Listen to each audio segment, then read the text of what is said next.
Welcome everyone to episode 2 of PandaVision. I am your host, Scott Tucker, and today we're going to be diving into the theme of the company and personal growth. Before we start, I wanted to give a quick company update.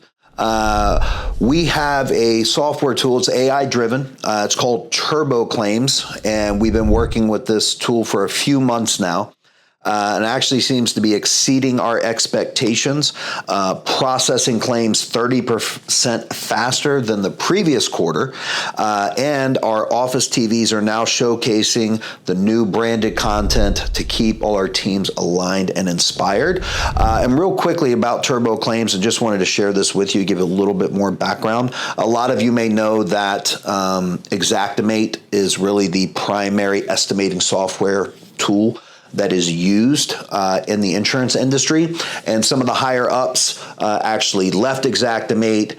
They opened up a new company called TurboClaims, and they've been bringing a lot of their knowledge, experience, and know-how, taking it into the AI world to look at ways to enhance, to not only turn our claims faster, but to make sure that we're getting the maximum allowable dollars per claim based on the work that's being done. So super happy to see that progress. More to come, but let's get to your questions and some of the stuff that's been coming up. Our first question is from Tony V, and Tony is asking, what does the company growth plan look like as far as office expansion, and where in the country will that begin and end with that 10-year plan? And is there a timetable on when new offices will start opening? Well, I would say we are in the 10-year plan now. There's actually something called the VTO, which stands for the Vision Traction Organizer, and it speaks specifically to that. And this is something that I think we are working on as well. I believe Rob actually worked on the VTO and getting it into a more readily and easily available setup. And I believe that's being emailed out or sent out. If it hasn't been, it's something we plan to get out, and something that will start running through the TVs and the broadcasting that we're doing. And that's another really good point, is just like, how do we continue to work to get everyone onto the same page?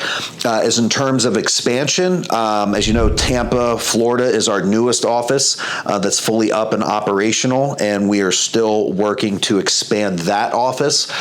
We have a small satellite office right now in northern New Jersey, and our plan is to expand that into a fully operational location, much like you would see in southern New Jersey in our Marlton office or King of Prussia.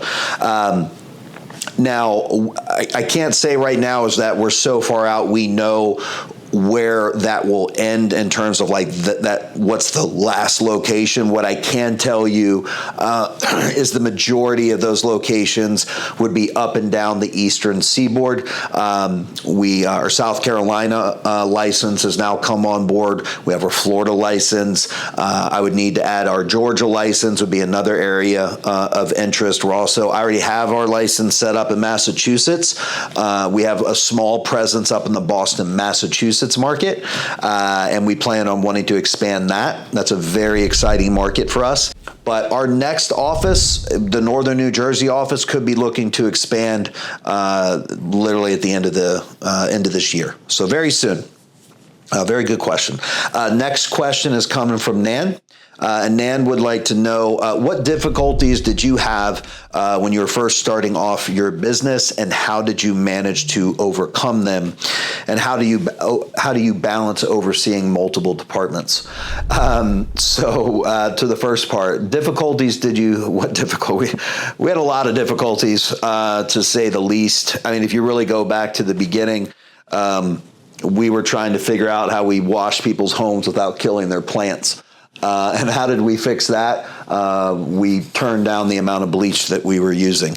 I'm sure that's not what you're really asking, but when we get back to the early problems, they are very, very different than the types of problems that we deal with today. Number one problem for any new business, doesn't matter what it is or what you're doing, is how do I get customers to buy my product or service, right? Ultimately, if I was to break down what is a business, A business only exists because it solves a problem. So you need to identify what problem you are actually solving. Then how do you deliver the solution to that problem? And how is your customer valuing your solution? And that determines how much you're able to get compensated for doing that. And then it's, wash, rinse, repeat. How do we get more and more of that to happen? So you've got to go to a multitude of places. I would tell you it gets very grassroots in the beginning. Call your friends, call your family, do everything you can, fight, kick, scream, and figure out how you get more of that business to come in. So anyway, very good question. Hopefully that answers it. Next question is coming from Cameron M. Cameron is asking, is Scott okay with regular reps sending him ideas on how we can better push our products, no matter how out there the idea is? Could be a loaded question, right? What I want to tell you is that I'm very happy. I say it all the time. I do mean it. We want reps. I don't care who it is, where you are. If you have a thought, if you have an idea, I would love to hear from you. When you say things like, no matter how far out the idea is, I don't know exactly where that's going, but I would say just go ahead and send it, and then let's figure it out together. So happy to receive it. And if you don't know, I'll share it here now. My email address is scotttucker@panda-exteriors.com. So just go ahead and send it. We'll take a look at it. I will definitely respond to you if you send it. All right. Great question. Our next question is from Rock F. And Rock is asking, so at Panda, one of our core values is growth in all ways. As we move on into 2025, what do you see as Panda's biggest opportunity for growth? That is also a very good question. And, obviously when we talk about growth in all ways, we say it like that because even when the question is framed this way, what do I see? Biggest opportunity for growth is, more leaders, more leadership. We have so much need for just good, smart, creative, hardworking minds and bodies in this company. We're going to be $1 billion company at one point, and there's a lot of things that need to be accomplished to get there. In terms of department growth, there's tons of room to be made in all of our sectors. Retail is barely scratching the surface. Commercial is just barely scratching the surface. We have some exciting programs going right now on the commercial side where we're reaching out to property management companies, working with our call center right now. And over the course of a couple weeks, we've been able to add as many as 35 to 40 different management companies that want us to get on their vendors lists, so we can start going after larger projects like we're doing with Marsh Creek with a large project up in Pennsylvania that's going to be getting started in August, which will be $1 million project. We'll have $300,000 or $400,000 just in skylights. So I think there's massive opportunity for large projects like that as well. So we're excited about that division. Next question is coming from George W. George wants to know, what kind of training is being implemented to ensure all departments are familiar with and are on the same page with workflow and delivery systems to make communication with our customer a better experience. There's a lot to unpack there. What I would say is that, we have training that's going on every day. Marketing, training, productions, our L10 meeting formats, right, is what helps us make sure that, we're getting our issues, that we're staying on top of our to-dos, that we're staying on top of our rocks. In terms of what I'm getting there is like getting all the departments, the intra-communication on the same page, and what we like to talk about is rowing together. And one of the ways that we've implemented recently to improve upon that is actually kind of our department head L10 that we have set up. And that's where the directors of the different divisions and heads across the company are coming together to talk about the different issues and stuff that are happening, and then how we cross over into the other departments and how we bring that together.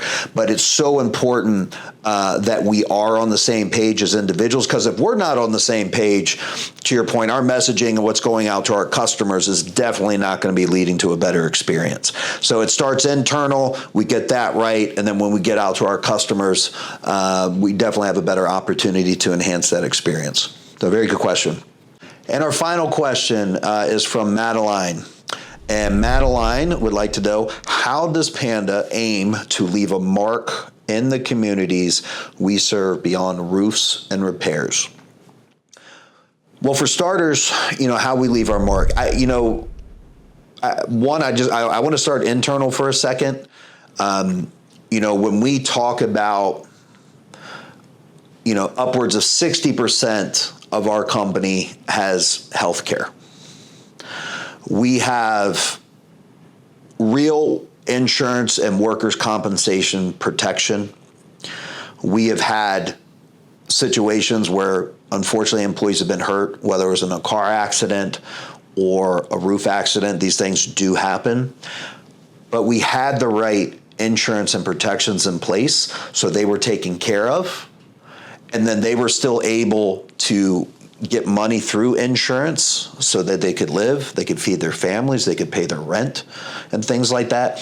Because when those things happen and they're not able to do things, not only are they affected, but the communities that they also are part of are affected. If they can't pay the rent to a landlord, that affects them. If they can't go and buy groceries, that affects them. Right. So we've worked really hard to work on, the financial components. And, we've talked about previously 401k investments, matching 401k. We also do additional financial training, helping people with their taxes, helping people understand their credit and debt at a higher level, right? So they're actually saving and putting money away for the future and not just hoping to get to their next paycheck. Now, beyond that, we just, came off a couple months ago from our Big Panda Weekend.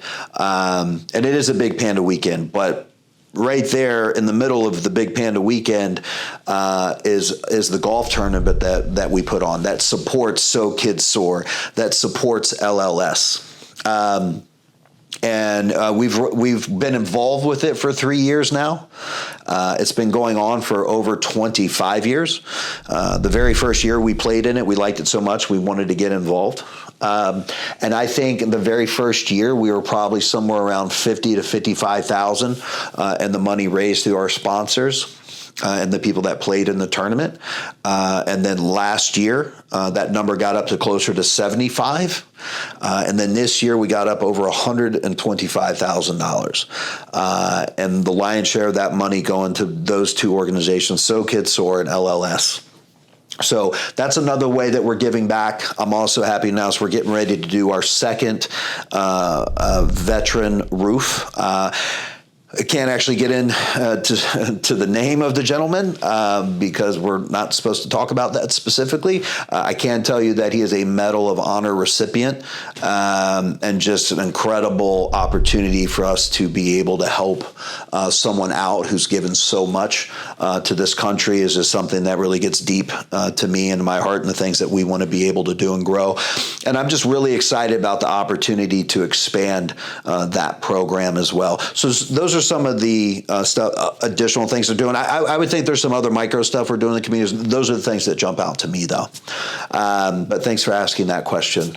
But thanks for tuning in to episode 2 of PandaVision. Keep your questions coming, and we'll see you in 2 weeks. We are the Bear.